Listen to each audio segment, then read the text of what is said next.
ಹಳೆ ವರ್ಷ ಮುಗೀತಾ ಇದೆ, ಹೊಸ ವರ್ಷ ಮುಂದೆ ಕಾಯ್ತಾ ಇದೆ. ಹಾಯ್ ಎಲ್ರಿಗೂ ನಮಸ್ಕಾರ. ನಾನು ನಿಮ್ಮ ಮಂಜುನಾಥ್ ಮೋಟಿವೇಶ್ನಲ್ ಸೆಲೆಬ್ರೇಟರ್.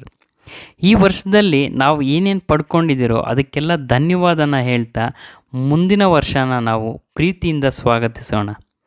ಈ ವರ್ಷದಲ್ಲಿ ಇದ್ದಂತಹ ಸುಖ, ಸಂತೋಷ ಮತ್ತು ಸಿಹಿ ಘಟನೆಗಳು ಮುಂದಿನ ವರ್ಷಕ್ಕೆ ದುಪ್ಪಟ್ಟಾಗಲಿ. ಅದರ ನೆರಳಂತಿರುವ ದುಃಖ, ನಿರಾಸೆ ಮತ್ತು ಕಹಿ ಘಟನೆಗಳು ಅವನ್ನು ಸಹ ಮುಂದಿನ ವರ್ಷ ನಾವು ಸಮಾನವಾಗಿ ಸ್ವೀಕರಿಸಿ ಮುಂದೆ ಸಾಗೋಣ. ನಾವು ತಾಳ್ಮೆಯಿಂದ ಇದ್ದರೆ ನಮಗಿರೋ ದುಃಖ ಆಗಲಿ ನಿರಾಸೆ ಆಗಲಿ ಹೆಚ್ಚು ಕಾಲ ನಮ್ಮಲ್ಲಿ ಉಳಿಯೋದಿಲ್ಲ. ಸುಖ ಸಂತೋಷ ಬಂದರೆ ತುಂಬ ಹಿಗ್ಗೋದು ಬೇಡ, ಅದೇ ರೀತಿ ದುಃಖ ಅಥವಾ ನಿರಾಸೆ ಆದಾಗ ಕುಗ್ಗೋದು ಬೇಡ.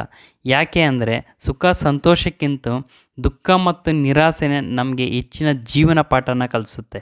ಈ ವರ್ಷ ನಾವೇನೋ ಪಡ್ಕೊಂಡಿಲ್ಲ ಅಂತ ದುಃಖ ಪಡೋದಕ್ಕಿಂತ ನಾವು ಈ ವರ್ಷದಲ್ಲಿ ಏನು ಪಡ್ಕೊಂಡಿದ್ದೀರಿ ಅದಕ್ಕೆ ನಾವು ತುಂಬ ಹೃದಯದಿಂದ ಧನ್ಯವಾದನ ಹೇಳಿ ಸಂತೋಷವಾಗಿರೋಣ. ದೇವ್ರ ಮುಂದೆ ನಿಂತು ಮತ್ತಷ್ಟು ಬೇಡೋದಕ್ಕಿಂತ ದೇವರು ಇದುವರೆಗೂ ನಮ್ಗೆ ಏನನ್ನೆಲ್ಲ ಕೊಟ್ಟಿದ್ದಾನೋ ಅದಕ್ಕೆ ಕೃತಜ್ಞತೆನ ಸಲ್ಲಿಸಿ, ಅದರ ಜೊತೆಗೆ ನಾವು ಮಾಡೋ ಕೆಲಸದಲ್ಲಿ ಪ್ರಾಮಾಣಿಕ ಪ್ರಯತ್ನ ಇದ್ದರೆ ನಮಗೆ ಏನು ಸಿಗಬೇಕೋ ಅದು ಸಿಕ್ಕೇ ಸಿಗುತ್ತೆ ಅನ್ನೋ ಒಂದು ಭರವಸೆಯಿಂದ ಹೊಸ ವರ್ಷಕ್ಕೆ ಕಾಲಿಡೋಣ. ಈ ವರ್ಷ ನಿಮಗೆಲ್ಲ ಸುಖ ಸಂತೋಷ ಸಮೃದ್ಧಿ ಸಿಗಲಿ ಅಂತ ಹಾರೈಸ್ತಾ ಎಲ್ಲ ಕನ್ನಡಿಗರಿಗೂ ನಮ್ಮ ಮೋಟಿವ್ ಮಂಜು ಯೂಟ್ಯೂಬ್ ಚಾನಲ್ ಕಡೆಯಿಂದ ಹೊಸ ವರ್ಷದ ಆರ್ಥಿಕ ಶುಭಾಶಯಗಳು.